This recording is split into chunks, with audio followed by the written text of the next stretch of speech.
Went to my boss at that moment at JP Morgan. I told him, Poncho, I'm quitting. And he's like, where are you going? Goldman Sachs, Morgan Stanley?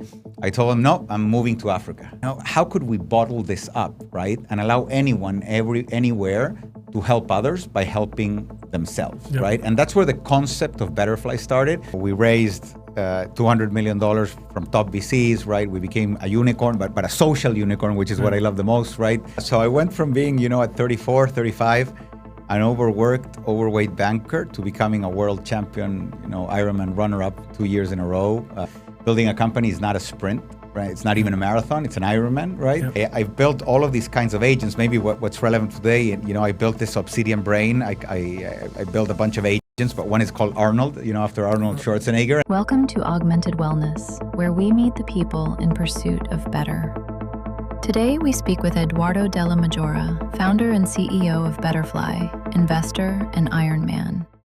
Welcome to another episode of Augmented Wellness. I'm here with Eduardo della Maggiora, fellow LATAM entrepreneur.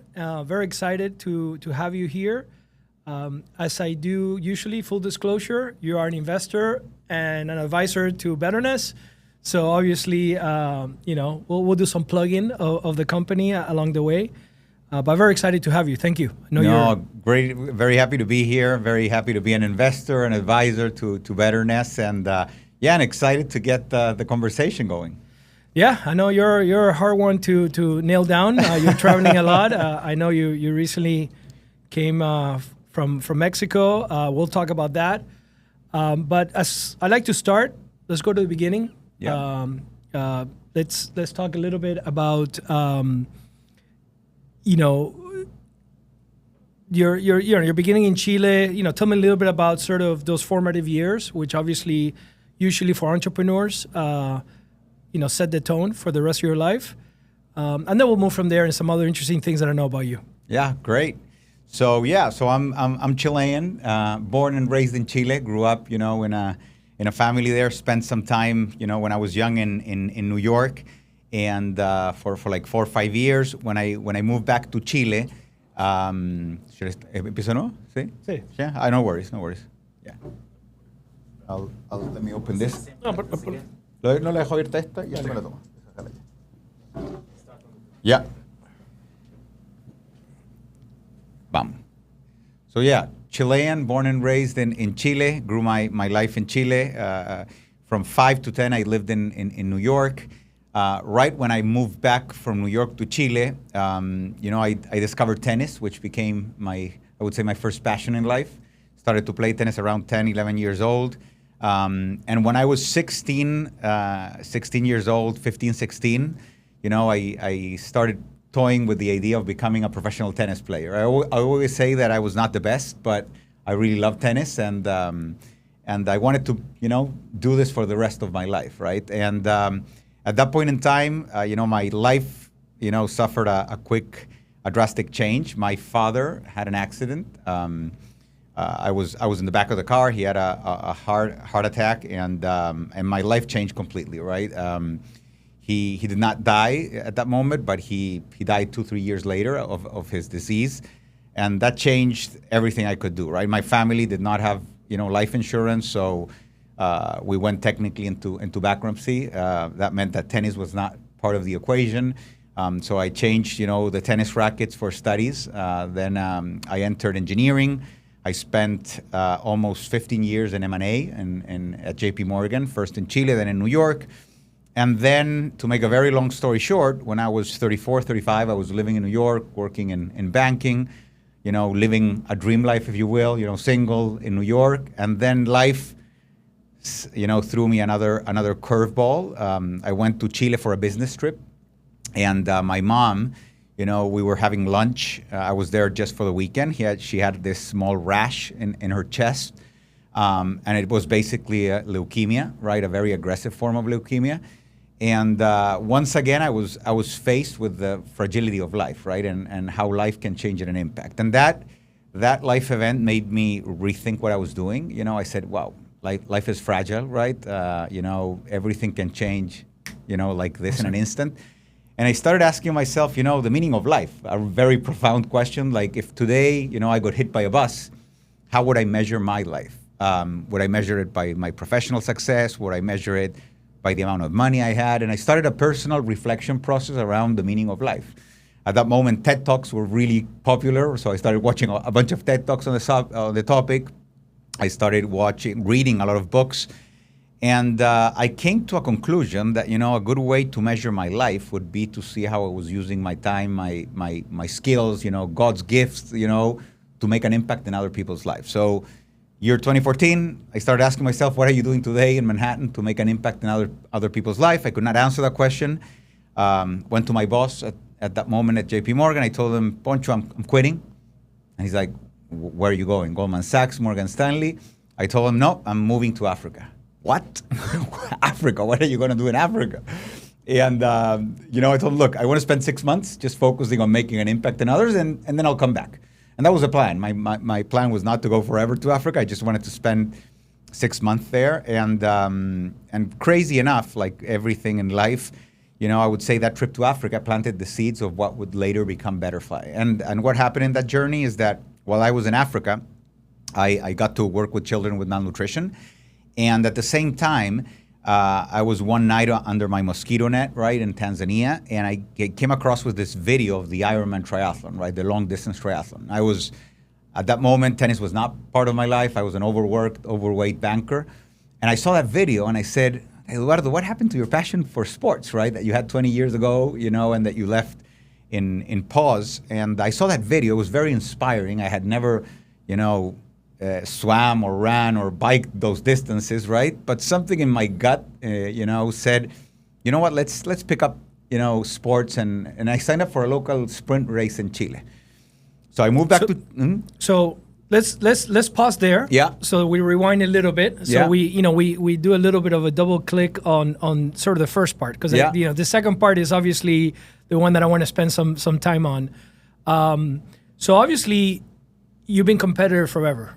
I mean, competitive tennis, right? And these life events, obviously, and obviously, I'm sorry, very unfortunate that, both your parents, you had to live through that. And then obviously we talked about this. We shared, the investment banking part. For me, was very, very formative in who I was, especially we probably were in the same time, right? Bankers, probably. Where I don't know how it is today, but it was crazy. It was a lot of work. It was a lot of work, and it's like 24 hours, and so talk to me about those years, right? Because for me, we're very formative. It was at that point. Today everybody wants to be in tech and AI. Back then, everybody wanted to be a investment banker. It was one of the sort of most challenging things. So how were those years? How did you get into it? Because you started engineer and then you went into... Yeah, so I was in engineering, and in Latin America and Chile, maybe in Argentina also, right? It's a strange thing where if you're good with numbers, right, you're very equipped to go into finance, right? So I really have a philosophy of life of approaching everything I do with a lot of obsession, right? And to be obsessed about something, you really have to be passionate about it. So after tennis, I chose engineering because I was very passionate about numbers. I loved math, physics, right, and everything around that. And I chose engineering, not knowing what I would do later on. In Chile at that moment, engineering is 6 years. It's not 4 years undergrad. You have 4 years of hardcore math, and then you specialize in certain verticals. I specialized in computer science. And when I graduated, right, JP Morgan, I was between banking and consulting, right? I always say, I had 2 interviews, McKinsey and JP Morgan. I chose JP Morgan, believe it or not, because it was tougher, right? I said, you know what? I don't know how long I'm going to do this, probably a couple of years, but I'm going to learn probably in 2 years what I would learn, 6 or 8 years. And then I'll be equipped to do whatever I want to do next, right? So banking for me, as crazy as it sounds, was something that I really enjoyed, right? I approached it from a, like servicio militar, right? Like, I knew I was going to spend a significant time doing work that would probably, not allow me to do other things. But at that moment, I was not married. I was single. I was all in, right? So I literally worked from, Monday to Sunday for almost 10 years. Those 2-3 years became 5 years, then 6 years, then 10 years. I always share that, if it wasn't for that, that time period in banking, I probably, every entrepreneur has their own path. Some start entrepreneurship when they're 20, others 30, others 50.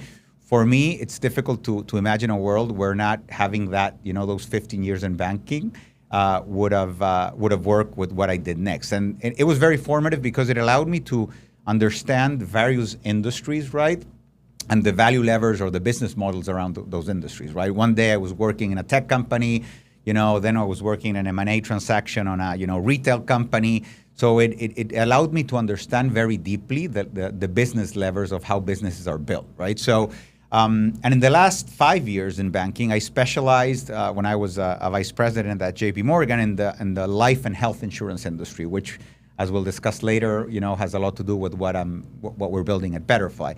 So those years were like a training ground, I would say. And I always say I worked 15 years, which were in dog years, it's probably like 30 or 40 years on a regular job. Yep. And it gave me the baseline to do, a lot of things because of that training, right, that I did at JP Morgan, right? And the work ethic, right? I'm a super fan of JP Morgan, right? And the concept of investment banking approached from the right lens because it gives you a work ethic for whatever you do, right? Yeah. Like first class business in a first class way, which is JP Morgan's, motto. The standard was really high. My colleagues were the best, in the world, not only from Chile, Latin America, HBS, Stanford, MIT. And you had the best people in the world, right, working side to side with you. And that was energetic. I remember those times also, there was a little bit of this mystique around it too. I mean, I remember, there was a Liar's Poker. Yeah, all those books, all that. All the book, the Goldman Sachs one. All that. And I went through the crisis, right? Because, you and me were probably at the same time where, 2008, 2009, right? The crisis came and everything changed after that. But it was really an extraordinary period for me. I mean, if I would go back, I would not change a bit of that. And if it weren't for my mom's disease, I would probably had stayed in banking for a longer period of time because I was really enjoying what I was doing, right? Yeah. And I think I did very well in banking, and I think I did very well not because I was the smartest. I was really passionate about doing what I was doing, and until I wasn't, right? And that's when I decided to make a pivot. So that's a good segue. The Betterfly story, which obviously I stopped you a little bit because I want to make sure that we set that foundation, because what you learn, as you said, what you learn in JP Morgan, especially in the insurance space, right? And then you have this now newfound mission turn into something that is actually pretty unique. I mean, even, we met a couple months ago, and I had heard of Betterfly, but I had no idea that you did what you did. So let's go into it. Yeah, sure. So I would say, I was sharing the story. So I, moved back to Chile, right, 2015, 2016, and I started training for triathlons, right? Again, not Ironmans, but short distance triathlons. And one day I was biking, in Farellones, which are the mountains in Chile. I had lost 10 pounds, right, of weight. And this crazy thought crossed my mind. And I said, what if the pounds I'm losing, I could convert them into pounds of food for these kids I met in Africa, right? What if, the calories I'm burning, I could convert them into calories of food? And what if I could use, this human desire that all of us have, of helping others, of giving back as a motivator, right, to get you active and healthy, right? Maybe a parenthesis here. When I got back from Africa to Chile, I remember, everyone would tell me, oh, it's incredible, the volunteer work, that.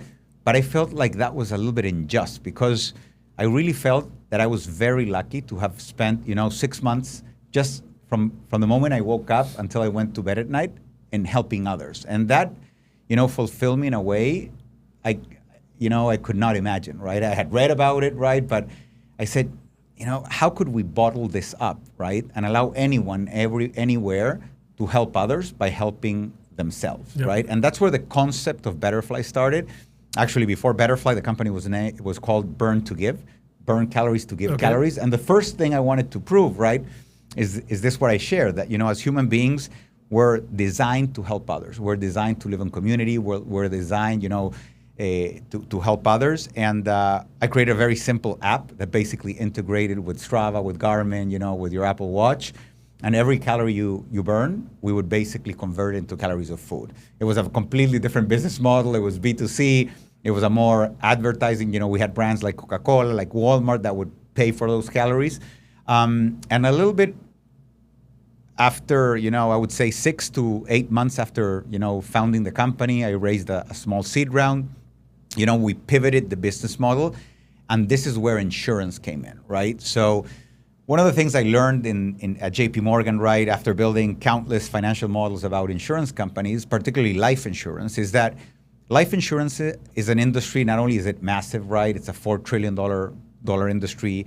Globally in the US, it's probably $2.5 trillion, right? But it has every incentive for the policyholder to be healthy, right? If you're a life insurer, right, and you, or if you're a policyholder and you have a $1 million policy, and you die, the life insurer has to pay you $1 million.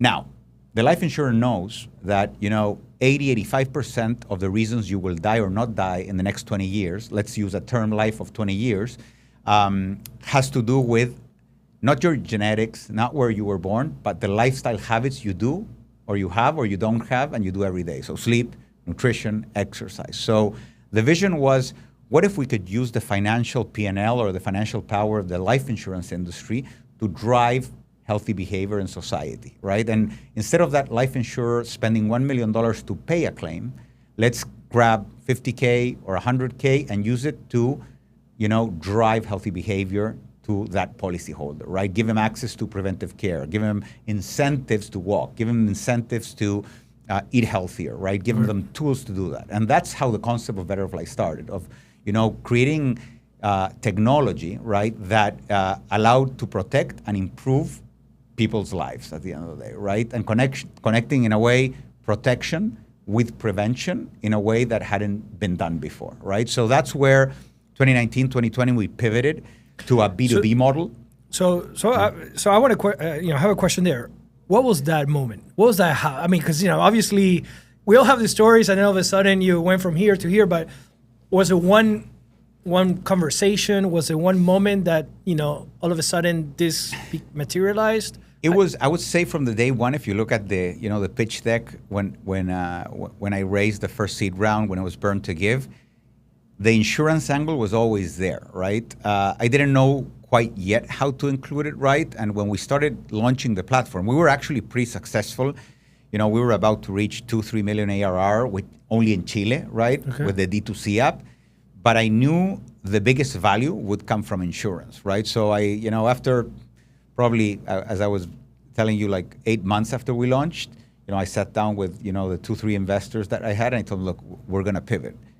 We're going to pivot to, a B2B to C, right? And I'll explain why we went B2B to C, and we'll include insurance as the key driver of growth. And at that moment, my investors were like, are you crazy? You went from 0 to 2-3 in a period of 8 months. Not many companies do that. And we took a risk there, and it was the right one. So that was early 2020, right before COVID. Not to get very deep, but I remember I took a plane from Chile. I went to Silicon Valley, right to New York to pitch our Series A. We had like 6 term sheets. I flew back to Chile, yep. And COVID hit. And all those term sheets, were like, no, the world is changing. Let's take it easy for a while. But then, something incredible happened. I was looking at China, right? That was probably 1, 2, or 3 months ahead of us in COVID. And something really incredible was happening with the life insurance industry. Like, given, that COVID maybe showed us the fragility of life at a global scale, right? Life insurance was starting to grow like never before in history, right? Because people were realizing, yep. Life is fragile, right? I can die. And digital life insurance was growing even faster. So those term sheets that had disappeared came back after 4 or 5 months. We raised our Series A. And at the end of 2020, we launched what is Betterfly today, right? Which is this bundle, right, that goes to companies and their teams and provides them, a life insurance benefit plus the preventive health tools, to drive healthy behavior, right? And what we do is not only the protection or the life insurance and voluntary benefits side of things, not only the preventive care, but also the gamification part of it. So we created, what Duolingo does for languages, right? We do it for health and for longevity and the insurance industry. So yeah, so let's because obviously we use all these terms, and most people are not really familiar with the terms in insurance. So to put it simply, is you targeted small, medium-sized companies, right? Yeah. And the insight is that someone that at least does a couple of healthy things, and I think we discussed it's like do a lab work a year and walk more than X steps or do some type of exercise, that already allows you to get a rate for insurance for that person that is well below other people that don't do that. Yeah. And then you incentivize a business in the sense that if you get your entire team to do that behavior and be healthier, it lowers insurance for everybody else. So the business benefits because it could offer a better benefit at a cheaper price, and everybody gets healthier. That's So we realigned incentives of the insurance ecosystems, and what are the key players there? It's the employee, of course, that receives the coverage. It's the employer. It's the broker who distributes this, and it's the carrier. And it all starts with driving healthy behavior, because that user, let's say user A, right, starts walking a little bit more. And let's just use steps, because as I mentioned, we integrate not only with LabWorks, but with your apps, your Garmin's, your Fitbit, your Whoop, your Aura, your Eighth, whatever it is, right? So let's say someone's walking 4,000 steps. And after a couple of months, they're now walking 6,000 steps. And you would say, okay, that's just 2,000 steps. But if you walk 2,000 steps, right, that makes you, if you want, not only healthier from an employee perspective, but less riskier, right? And you believe it or not, your longevity expands. So we go back to the carrier and we tell them, look, this person A, is walking 2,000 steps more. He's lower risk, so their coverage should be cheaper, right? Yeah. So what we do on the back end is that we make that coverage. Let's say he has a $100,000 life insurance coverage, and it costs $10 per month. Now it's going to cost $8 per month, right? And for the employer, right, healthy employees is a more productive employee, right? But also for the employer, not only does that coverage become cheaper, but also their health insurance, which in the U.S. is a very, very big, chunk of what companies spend on their teams, gets also more affordable. Because the person is healthier. Is healthier. He gets sick less, right? It's not only the life component, and so we realign these incentives for every stakeholder, right, to win by keeping people healthy, right? And we created this very innovative product that I don't want to get into the complexity of it, but we created the world's first life insurance policy that grows at no cost with your healthy behavior. How does that work? So you go for a run, you go for a walk. Let's say you walked, 5,000 steps. You came back, you earned $50 of no-cost coverage. So let's say you started with $100,000 and you pay $10 per month. You or your company. After a year, after all your steps, you will have $120,000. You have $20,000 more coverage. That has no cost to you, to your company, and you're protecting your family while you're exercising or walking or whatever. So we work on the background, right? You don't have to log your steps. We integrate with everything. And at the end, we're turning around the insurance industry from a reactive product to a proactive one, right? And I have a question. Does it go the other way? Which way? So, the healthier you are, it increases. Yeah. What about if you stop being healthy? No, we don't punish people for So if you don't do anything, it's 100,000, it stays there, right? We just reward people for engaging in healthy behavior. Yeah. No, look, this is very interesting because obviously, later on, maybe we talk to some of the agents about some of these metrics, but, a lot of people say today, oh, I'm overwhelmed with the aura and this and that, and there's so much information. But I think, you actually have seen the data of how this actually drives good behavior. Yeah. I even see when my father recently, he got back operation. I was really, really concerned about him because he wasn't moving. He was just sitting down and almost entered a depressive state. Went to see all these doctors, and he was looking for a solution, and nobody was giving him solutions, so he was getting more depressed. And I said, look, I need to do something about it. And I went and, bought him a new set of tennis shoes for walking, got him a walker with, nice wheels, and actually got him to, with Betty, and his Apple Watch, not his Apple Watch, his phone, because he doesn't have an Apple Watch, to start tracking steps. And I said, you need to get out and you need to walk. You need to walk around the neighborhood, He started doing it every day now. He counts the steps that he walks. He tells me 2,200 steps a day or 3,000. And for me, it was, obviously when you see it personally, is, because we're in this industry, we track everything. It has a lot of power. It has a lot of power. Like I can remember from the engineering, finance background, when I heard the word gamification, right? I thought it was a little bit crazy. But people, get really driven by these things. I always put the example of our first corporate customer. It was a 1,000 employee company in Chile. They were in the 12th floor, right, of a building. And, one of the things we do is we gamify this. You have leaderboards within the company so you can compete with your colleagues who's earned more Betterflies, which is the currency we give, for healthy behavior across different pillars. And I told them, look, guys, if you're here on the 12th floor, if you decide to take the steps instead of the elevator and you make groups of 5 people, okay, and you walk the steps instead, just that, right, going up, not even up and down, up the stairs when you get into work in the morning. You do that for 10 months.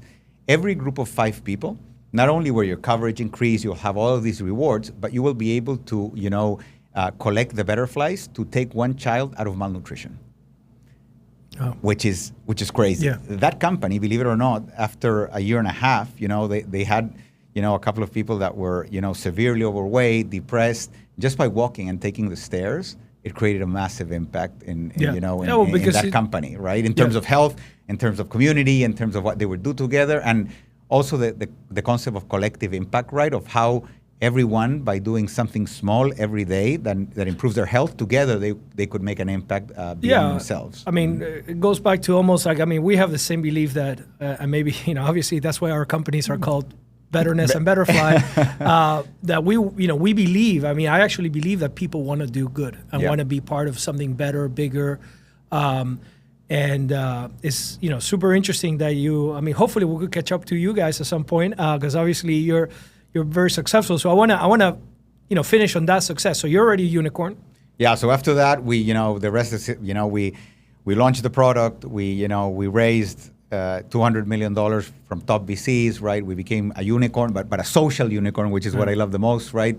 Because not only is our business model, right, part of our gross profit goes to these NGOs, we're a B Corp, we're a PVC, and we have in our DNA, right, the concept of giving back, of helping others. And we believe, same as Betterness, that it all starts with your health. It's very difficult to make an impact or do something for your family, for your career, if you're not, taking your health seriously, if you're not healthy, right? So once that's like the tipping point or the base of the pyramid to be able to drive change. So now what comes next? You recently announced an acquisition in Mexico. Yeah, so we recently acquired a company in Mexico called Minu, which is a company that attacks the same problem we do, but from a different angle, right? We're very focused on insurance, on if you want physical, mental, emotional well-being. They started on the financial well-being angle, right? So they go to companies and their teams as well.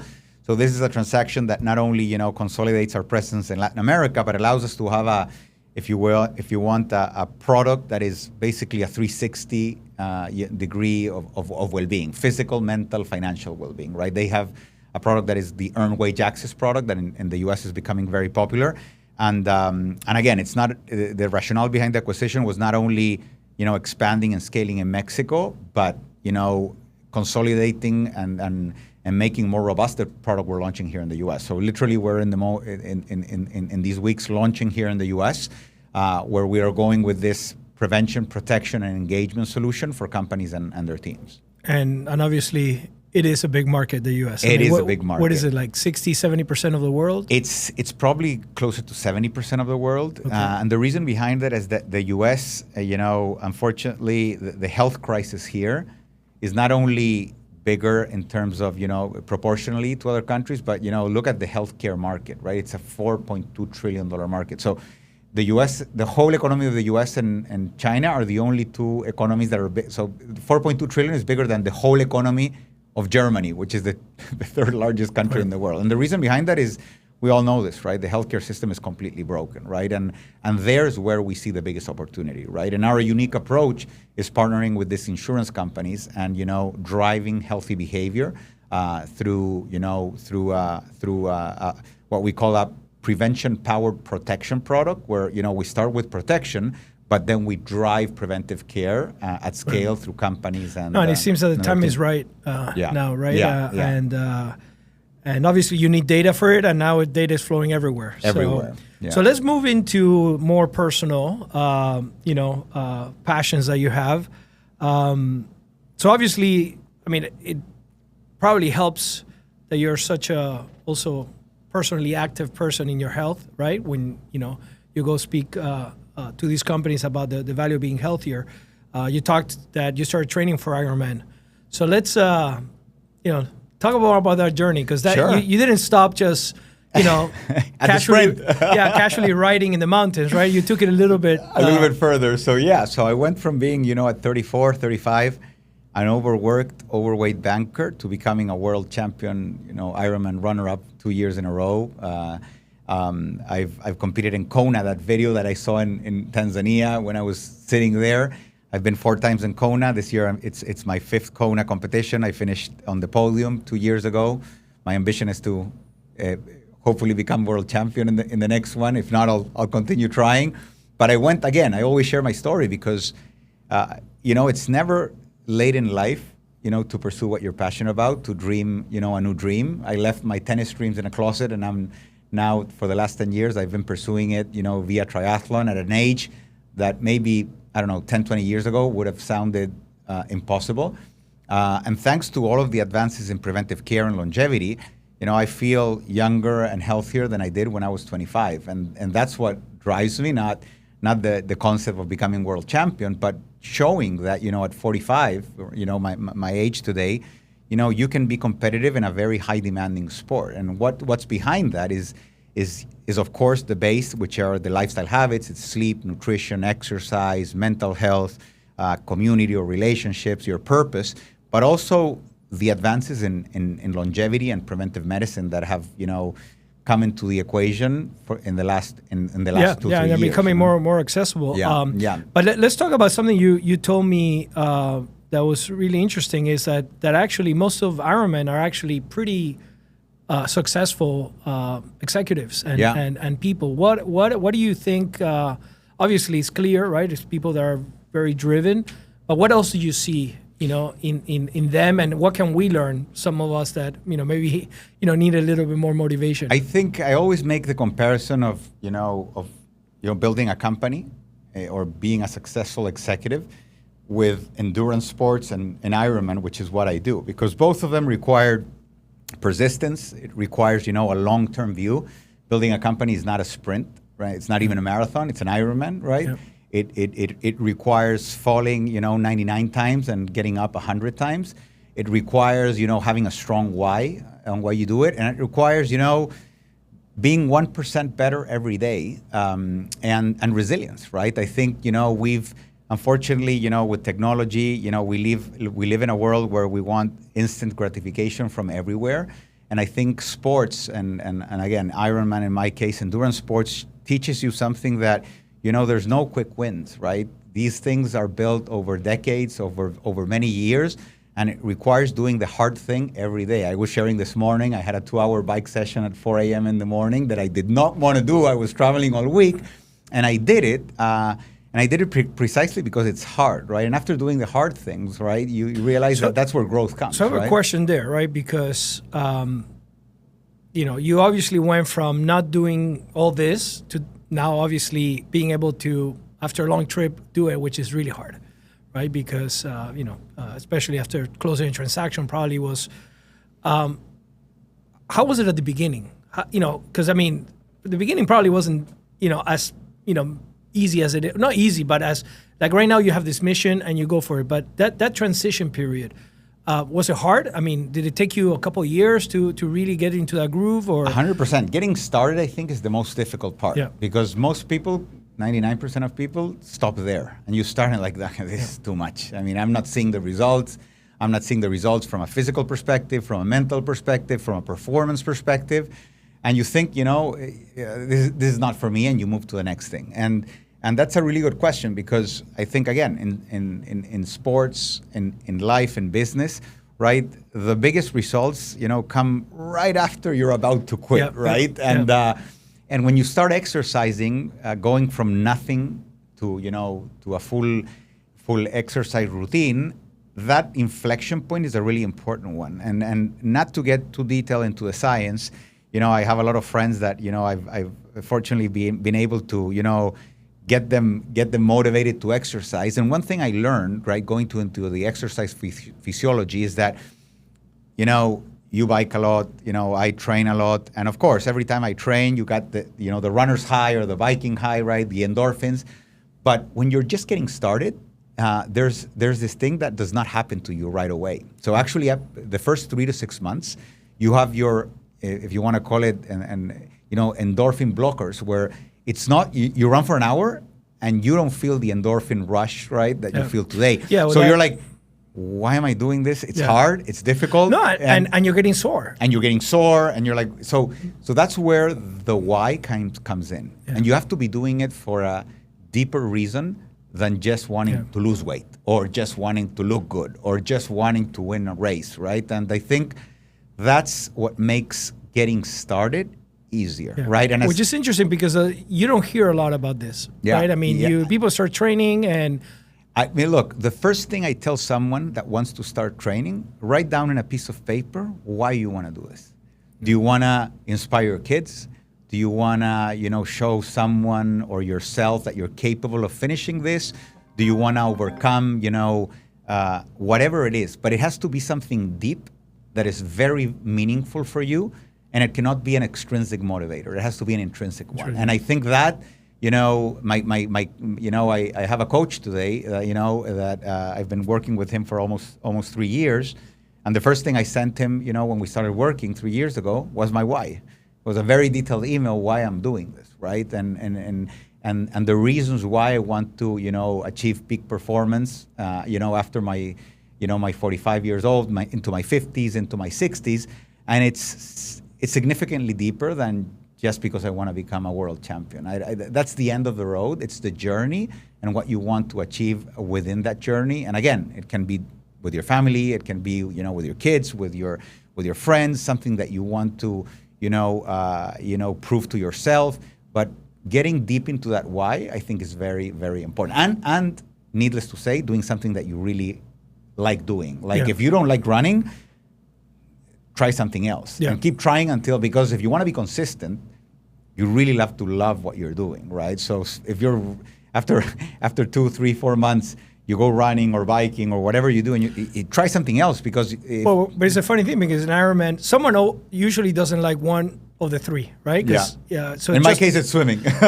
So let's talk about what an Ironman is for a lot of people that don't know. So an Ironman is a race which is basically 2.4 miles of swimming, then 112 miles of biking, and then a full marathon, or 26.2 miles. You have to do it in one day in the fastest possible way. And it's a sport that is pretty new. It started in 1978. It was basically a runner, a biker, and a swimmer that they were arguing among themselves who's the fittest of all, right? And it was in Hawaii, right, that's why the World Championships is there. And they were like, okay, you know what? We're going to do a race where we have the 3 disciplines. And it was 12 people, I think, 12 or 13 people in 1978 that did it. In 1982, it was already 100, 120 people doing it.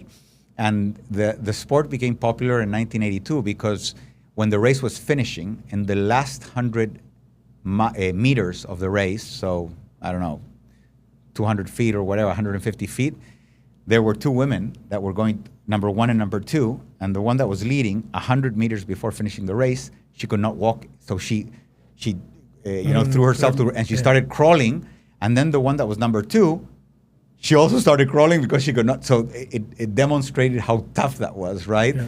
And after that, I believe 1983, it was 1,500 people, and the sport today grew, in across the world. It became an Olympic sport at the same time, right? And today there's Ironman races all across the world. They created the Ironman 70.3, which is the half Ironman as well. And up until this day, the World Championships, which you need to qualify, were that race where those three guys were discussing who's the fittest, the swimmer, the biker, or the runner, and it takes place in Kona in the second week of October. So to wrap up this part, how do you manage training for an Ironman, running a unicorn, obviously being a father, a husband, family man? How do you manage? What is your I call it the operating system of a founder. So it's a system. It's a system. I think human beings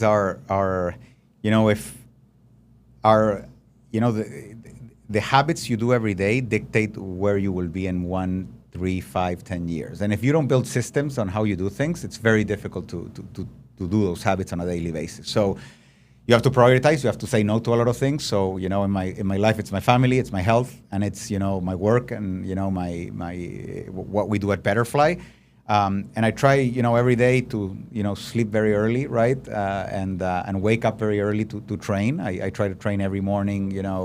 So what time you wake up? 4:15 every day. I read for a little bit, then I have breakfast, and I train for a couple of hours. Then I wake up the kids.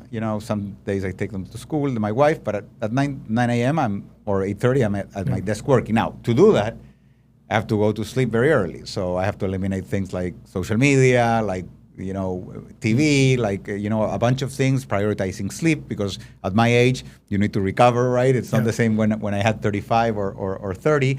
And I try to build a life around my passion, and which is taking care of my health through my training, my family, and my purpose in life, which I try to achieve through Betterfly, right? So, but it's a virtuous circle, because when I exercise in the morning, I get to work with more clarity, with more energy, right? And it's sometimes counterintuitive, because you're like, you see me at 9 a.m. and I'm all pumped up, right? Because I've been up for 3-4 hours, exercising, and that creates a virtuous circle, because it gives you more clarity, it gives you, more energy, it allows you to, navigate the entrepreneurial journey, which, as we all know, has ups and downs, more downs than ups, right? In a more resilient way, and now with kids, right? I started doing this when I was not a dad, a father. For me, it's a really powerful way to transmit to them the values of what I do, right? So I train with them on the weekends.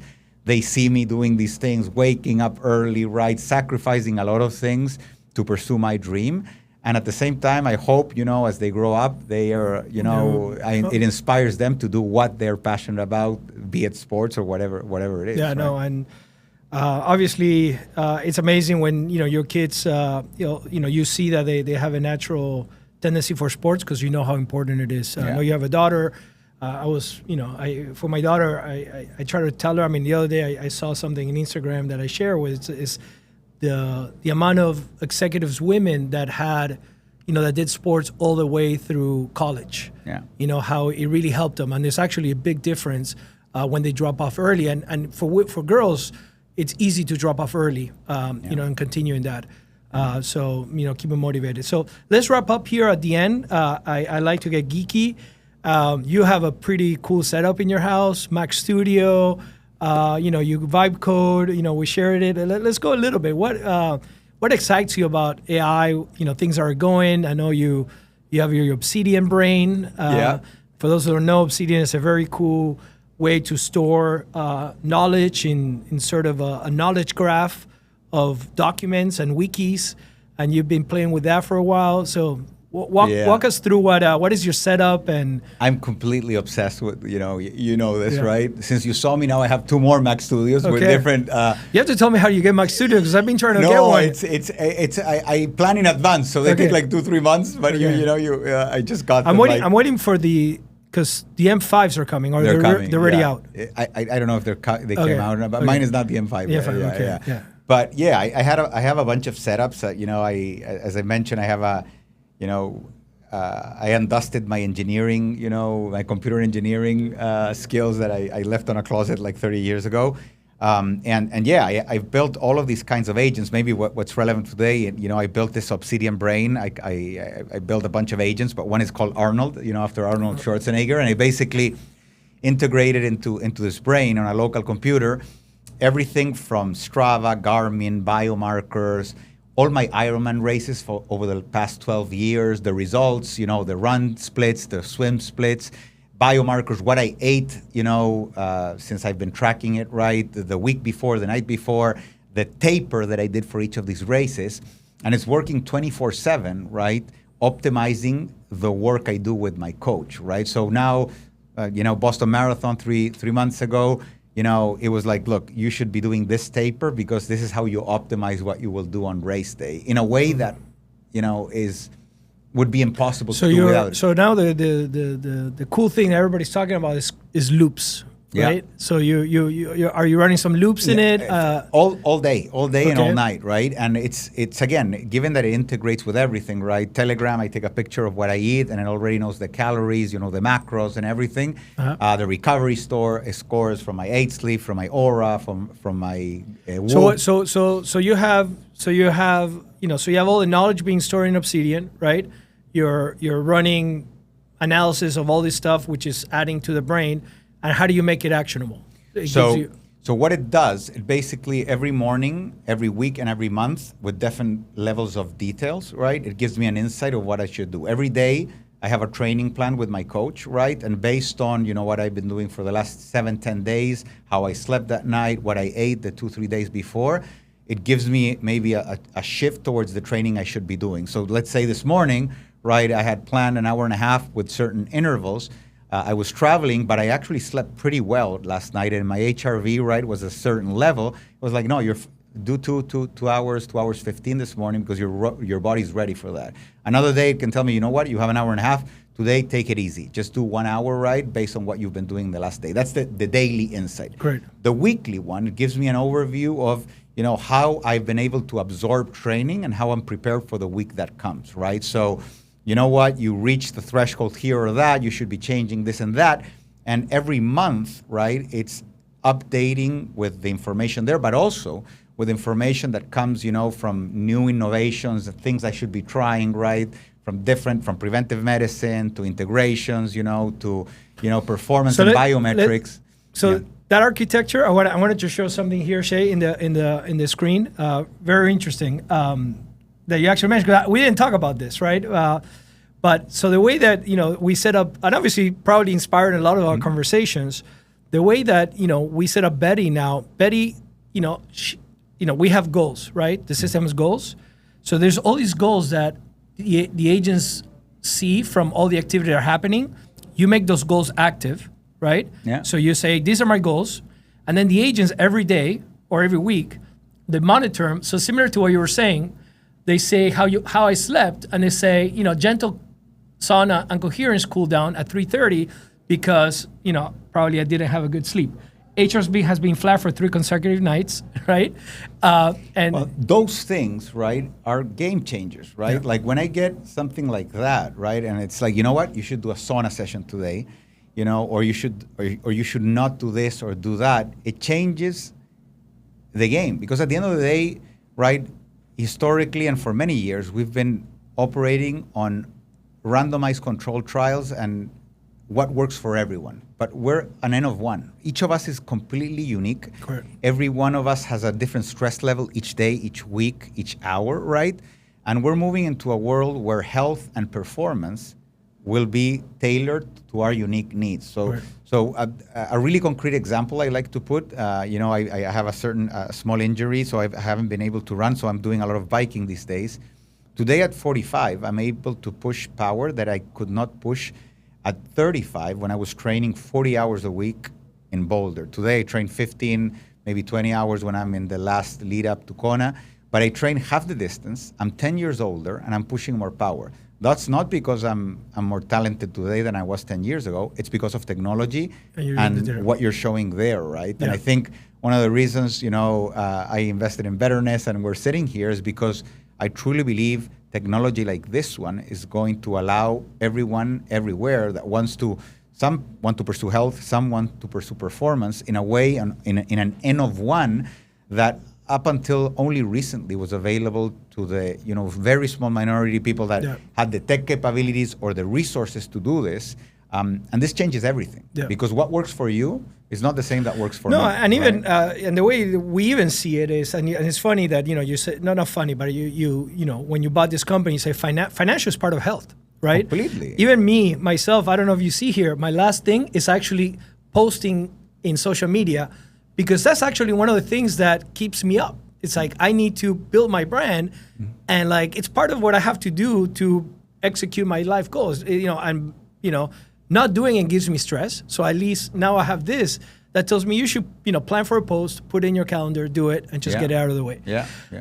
So the other unique thing that we do in this podcast that I try to do is leave something behind. So maybe what we could do when we release this. Maybe do a little bit of a prototype of your Ironman Obsidian brain, and maybe leave it as an artifact for the audience. 100%. Happy to do that, and especially for those that are listening that are doing triathlons or marathons or whatever, right? Happy to share some tips on how I built that and how it connects with what we're building here. Let's do it. That's going to be what we leave behind for Eduardo. It was awesome. Always great conversation.